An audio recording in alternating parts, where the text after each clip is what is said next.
Carlos Spurgeon, o príncipe dos pregadores, 1834-1892.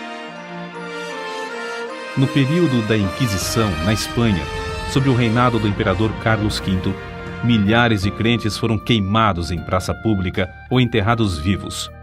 O filho de Carlos V, Filipe II, em 1567, levou a perseguição aos Países Baixos, declarando que, ainda que lhe custasse 1000 vezes a sua própria vida, limparia todo o seu domínio do protestantismo.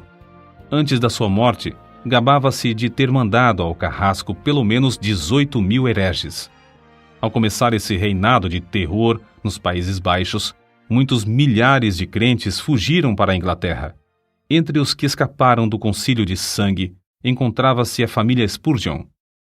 Na Inglaterra, contudo, o povo de Deus não estava completamente livre da perseguição, passando a maior parte do tempo sentado, por se achar fraco demais para se deitar. Os bisavós de Carlos eram crentes fervorosos e criaram os filhos na admoestação do Senhor. Seu avô paterno, depois de quase 50 anos de pastorado no mesmo lugar, podia dizer: "Não passei nem uma hora triste com a minha igreja depois que assumi o cargo de pastor." O pai de Carlos, Tiago Spurgeon, era o amado pastor de Stambourne. Carlos, quando ainda criança, interessava-se pela leitura de O Peregrino, pela história dos mártires e por diversas obras de teologia. É impossível calcular a influência dessas obras sobre a sua vida. O que era precoce nas coisas espirituais vê-se no acontecimento que passamos a relatar. Com apenas 5 anos de idade, Carlos percebeu profundamente o cuidado do avô com relação ao procedimento de um dos membros da igreja, mais conhecido como Velho Rhodes. Certo dia, encontrando Rhodes em companhia de outros fumando e bebendo cerveja, a criança dirigiu-se a ele dizendo: "Que fazes aqui, Elias?" O velho Rhodes, arrependido, contou então ao seu pastor como a princípio se irou com o pequeno Carlos, mas por fim sentiu-se quebrantado. Desde aquele dia, o velho Rhodes andou sempre perto do Salvador. Quando ainda em tenra idade, Carlos foi por Deus convencido do pecado. Durante alguns anos, sentia-se uma criatura sem esperança e sem conforto. Visitava locais de culto uns após outros, sem, no entanto, conseguir saber como podia livrar-se do pecado. Então, aos 15 anos de idade, aumentou nele o desejo de ser salvo. E aumentou de tal forma que passou 6 meses agonizando em oração. Nesse tempo, assistiu a um culto numa igreja em que o pregador não pudera comparecer por causa de uma grande tempestade de neve. Na ausência do pastor, um sapateiro se levantou para pregar às poucas pessoas presentes e leu este texto: "Olhai para mim e sede salvos, todos os confins da terra." Isaías, capítulo 45, versículo 22. O sapateiro, inexperiente na arte de pregar, só fazia repetir a passagem e dizer: "Não vos é necessário levantar um pé, nem um dedo. Não vos é necessário estudar no colégio para saber olhar, nem contribuir com 1000 libras. Olhai para mim, não para vós mesmos. Não há conforto em vós.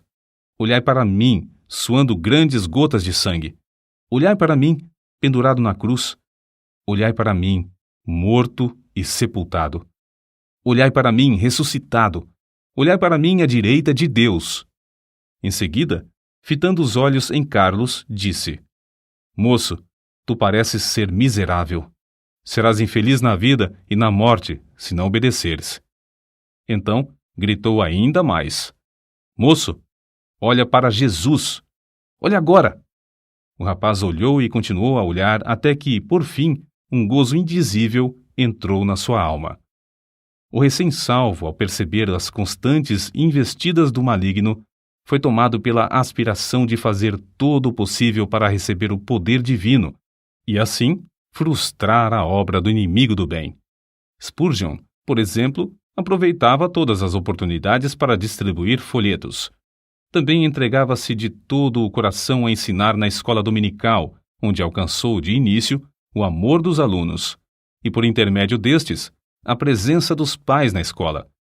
Com a idade de 16 anos, começou a pregar. Acerca desse fato, declarou: "Quantas vezes me foi concedido o privilégio de pregar na cozinha da casa de um agricultor ou num celeiro? Alguns meses depois de pregar seu primeiro sermão, foi chamado a pastorear a igreja em Waterbeach. Ao fim de 2 anos, essa igreja de 40 membros passou a ter 100. Como o jovem pregador tinha o desejo de aperfeiçoar-se, o diretor de uma escola superior, de visita à cidade na ocasião, marcou 1 hora para tratar com ele acerca desse assunto. A criada que recebeu Carlos, porém, descuidou-se e acabou não chamando o professor, que saiu sem saber o que o moço esperava. Mais tarde, já na rua, Carlos, um tanto triste, ouviu uma voz dizer-lhe: "Buscas grandes coisas para ti? Não as busques." Foi então, ali mesmo, que abandonou a ideia de estudar naquele colégio, convencido de que Deus o dirigia para outras coisas. Não se deve concluir, contudo, que Carlos Spurgeon tenha desistido de se educar. Depois disso, ele aproveitou todos os momentos livres para estudar. Disse que alcançou fama de ser um dos homens mais instruídos de seu tempo. Spurgeon havia ministrado em Waterbeach apenas durante 2 anos, quando foi chamado a pregar na Park Street Chapel, em Londres. O local era inconveniente para os cultos e o templo, que tinha assentos para 1.200 pessoas, era demasiado grande para a plateia. No entanto, havia ali um grupo de fiéis que nunca cessou de rogar a Deus por um glorioso avivamento. Esse fato é assim registrado nas palavras do próprio Spurgeon. No início, eu pregava somente a um punhado de ouvintes. Contudo, não me esqueço da insistência das suas orações. Às vezes, parecia que rogavam até verem realmente a presença do anjo do concerto, Cristo, querendo abençoá-los. Mais de uma vez nos admiramos com a solenidade das orações até alcançarmos quietude, enquanto o poder do Senhor nos sobrevinha. Assim desceu a bênção, a casa se encheu de ouvintes e foram salvas dezenas de almas. Sob o ministério desse moço de 19 anos, a concorrência aumentou em poucos meses a ponto de o prédio não mais comportar as multidões. Centenas de ouvintes permaneciam na rua para aproveitar as migalhas que caíam do banquete que havia dentro da casa. Ficou resolvido que a Park Street Chapel seria reformada. Durante o tempo da obra, os cultos eram realizados em Exeter Hall, prédio com assentos para 4.500 pessoas. Ali, em menos de 2 meses, a assistência era tão numerosa que as ruas, durante os cultos, se tornavam intransitáveis. Quando voltaram para a Chapel, o problema, em vez de ter sido resolvido, ficou maior. 3.000 pessoas ocupavam o espaço preparado para 1.500. O dinheiro gasto, que alcançou uma elevada soma, fora desperdiçado. Tornou-se necessário voltar para o Exeter Hall, mas nem este auditório comportava mais o público presente. A igreja, então, tomou uma atitude espetacular. Alugou o Surrey Music Hall, o prédio mais amplo, imponente e magnífico de Londres, construído para diversões públicas. As notícias de que os cultos haviam passado do Exeter Hall para o Surrey Music Hall eletrificaram toda a cidade de Londres. O culto inaugural foi anunciado para a noite de 19 de outubro de 1856. Na tarde do dia marcado, milhares de pessoas para lá se dirigiram para achar assento. Quando por fim o culto começou, o prédio no qual cabiam 12.000 pessoas estava superlotado e havia mais 10.000 fora que não puderam entrar. No primeiro culto no Surrey Music Hall, notaram-se vestígios da perseguição que Spurgeon teria de encarar. Após a leitura das Escrituras, os inimigos da obra de Deus se levantaram, gritando: "Fogo! Fogo!" Apesar de todos os esforços de Spurgeon e de outros crentes, a grande massa de gente alvoroçou-se e movimentou-se em pânico, de tal modo que 7 pessoas morreram e 28 ficaram gravemente feridas. Depois que tudo serenou, acharam-se espalhados em toda a parte do prédio roupas de homens e senhoras, chapéus, mangas de vestidos, sapatos, pernas de calças, mangas e paletós, xales, etc. Objetos esses que as milhares de pessoas aflitas deixaram, na luta para escapar do prédio. Spurgeon comportou-se com a maior calma durante todo o tempo da indescritível catástrofe, mas depois passou dias prostrado, sofrendo em consequência do tremendo choque. As notícias sobre as trágicas ocorrências durante o primeiro culto no Surrey Music Hall concorreram para aumentar o interesse pelos cultos, em vez de prejudicarem a obra. De um dia para outro, Spurgeon, o herói do sul de Londres, tornou-se um vulto de projeção mundial. Aceitou convites para pregar em cidades da Inglaterra, Escócia, Irlanda, Gales, Holanda e França. Pregava ao ar livre e nos maiores edifícios, em média 8 a 12 vezes por semana. Nesse tempo, quando ainda moço, revelou como conseguia entender nas Escrituras os textos difíceis, isto é, simplesmente pedia a Deus: "Ó Senhor, mostra-me o sentido deste trecho." E acrescentou: "É maravilhoso como o texto, duro como a pederneira, emite faíscas quando batido com o aço da oração." Quando mais velho, disse: "Orar acerca das Escrituras é como pisar uvas no lagar, trilhar trigo na eira ou extrair ouro do minério." Acerca da vida familiar, Susana, a esposa de Spurgeon, assim escreveu: "Fazíamos culto doméstico, quer hospedados em um rancho nas serras, quer num suntuoso quarto de hotel na cidade. E a bendita presença de Cristo, que muitos crentes dizem impossível alcançar, era para ele a atmosfera natural. Ele vivia e respirava nele. Antes de iniciar a construção do famoso templo em Londres, o Metropolitan Tabernacle, Spurgeon e alguns dos membros de sua igreja ajoelharam-se no terreno, entre as pilhas de materiais, e rogaram a Deus que não permitisse que trabalhador algum morresse ou ficasse ferido durante as obras.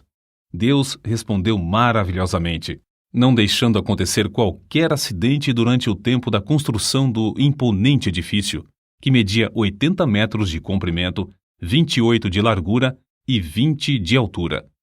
A igreja começou a edificar o tabernáculo com o alvo de liquidar todas as dívidas contraídas com a aquisição de materiais e pagar toda a mão de obra antes de findar a construção. Como de costume, pediram a Deus que os ajudasse a realizar esse desejo, e tudo foi pago antes do dia da inauguração. O Metropolitan Tabernacle foi acabado em março de 1861. Durante os 31 anos que se seguiram, uma média de 5.000 pessoas se congregava ali todos os domingos, pela manhã e à noite. De 3 em 3 meses, Spurgeon pedia aos que já haviam feito parte da assistência que se ausentassem. Eles o atendiam, mas mesmo assim, o tabernáculo era superlotado por outras pessoas das massas ainda não alcançadas pela mensagem. Durante certo período, pregou 300 vezes em 12 meses. O maior auditório do qual pregou foi no Crystal Palace, em Londres, em 7 de outubro de 1857. Havia exatamente 23.654 pessoas no auditório. Spurgeon esforçou-se tanto nessa ocasião e o cansaço foi tal que, após o sermão da noite de quarta-feira, dormiu até a manhã de sexta-feira. Todavia, não se deve julgar que era somente no púlpito que a sua alma ardia pela salvação dos perdidos.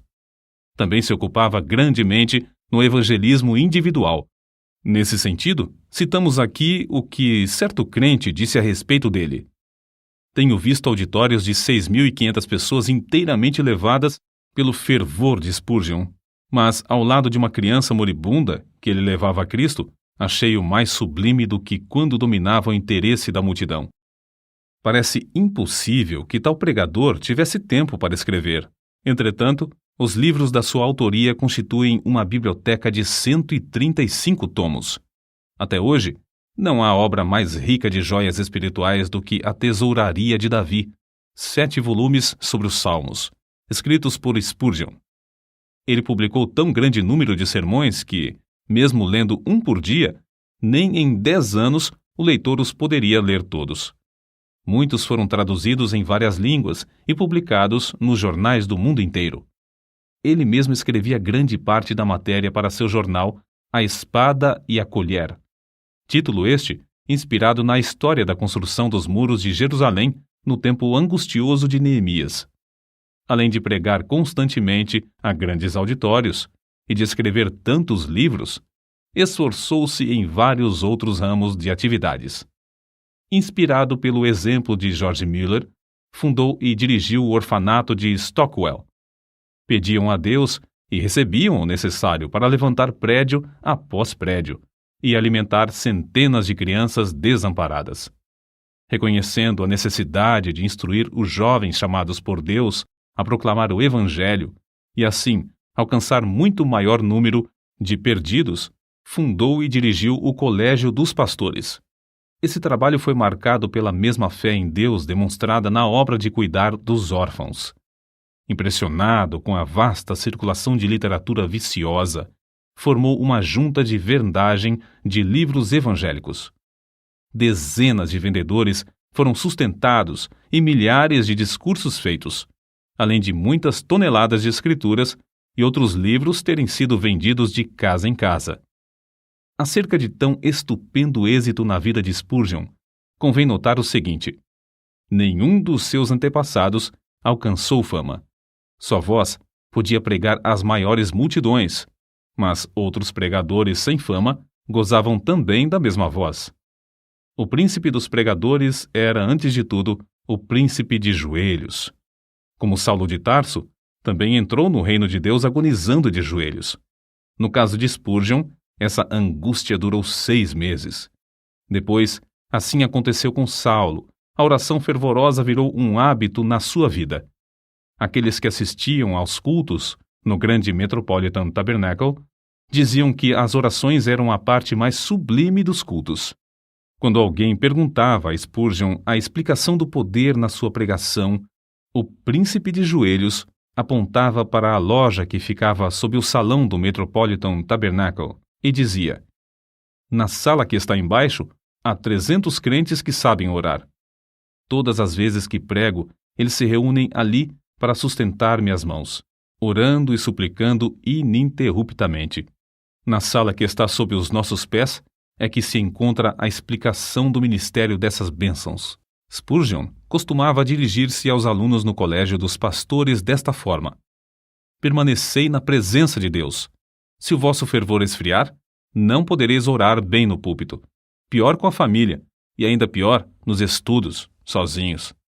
Se a alma se tornar magra, os ouvintes, sem saberem como ou porquê, acharão que vossas orações públicas têm pouco sabor. Ainda sobre a oração, sua esposa deu este testemunho: ele dava muita importância à meia hora de oração que passava com Deus antes de começar o culto. Certo crente também escreveu a esse respeito: sente-se durante a sua oração pública que ele é um homem de bastante força para levar nas mãos ungidas as orações de uma multidão. Isto é a ideia mais grandiosa de sacerdote entre Deus e os homens. Convicto do grande poder da oração, Spurgeon designou o mês de fevereiro de cada ano no grande tabernáculo para realizar a convenção anual e fazer súplicas por um avivamento na obra de Deus. Nessas ocasiões, passavam dias inteiros em jejum e oração que se tornava mais e mais fervorosa. Não só sentiam a gloriosa presença do Espírito Santo nesses cultos, mas era-lhes aumentado o poder com frutos abundantes. Na sua autobiografia consta que, desde o começo do seu ministério em Londres, pessoas gravemente enfermas foram curadas em resposta às suas orações. A vida de Spurgeon não era vida egoísta e de interesse próprio. Juntamente com sua esposa, fez os maiores sacrifícios para colocar livros espirituais nas mãos de um grande número de pregadores pobres, e ambos contribuíam constantemente para o sustento das viúvas e órfãos. Recebiam grandes somas de dinheiro, mas davam tudo para o progresso da obra de Deus. Não buscava fama, nem a honra de fundador de outra denominação, como muitos amigos esperavam. A sua pregação nunca foi feita para sua própria glória, porém, tinha como alvo levar os ouvintes a Deus através da mensagem da cruz. Considerava seus sermões como se fossem setas e dava todo o seu coração empregava toda a sua força espiritual em produzir cada um deles. Pregava confiando no poder do Espírito Santo, empregando o que Deus lhe concedera para, abre aspas, matar, fecha aspas, o maior número de ouvintes. Charles Haddon Spurgeon recebia o fogo do céu estudando a Bíblia, horas a fio, em comunhão com Deus. Cristo era o segredo do seu poder. Cristo era o centro de tudo para ele. Sempre e unicamente Cristo. J.P. Freud disse: quando Spurgeon orava, parecia que Jesus estava em pé ao seu lado. As suas últimas palavras no leito de morte, dirigidas à sua esposa, foram: ó querida, tenho desfrutado um tempo muito glorioso com meu Senhor. Ela, ao ver, por fim, que seu marido passaria para o outro lado, caiu de joelhos e, com lágrimas, exclamou: ó bendito Senhor Jesus! Eu te agradeço o tesouro que me emprestaste no decurso destes anos. Agora, Senhor, dá-me força e direção durante todo o futuro. 6.000 pessoas assistiram ao culto do funeral. No caixão estava uma Bíblia aberta na passagem usada por Deus para convertê-lo. Olhai para mim e sede salvos, todos os confins da terra. O cortejo fúnebre passou entre centenas de milhares de pessoas postadas em pé nas calçadas. Os homens descobriam-se à passagem do cortejo e as mulheres choravam. O túmulo simples do célebre príncipe dos pregadores, no cemitério de Norwood, testifica a verdadeira grandeza da sua vida.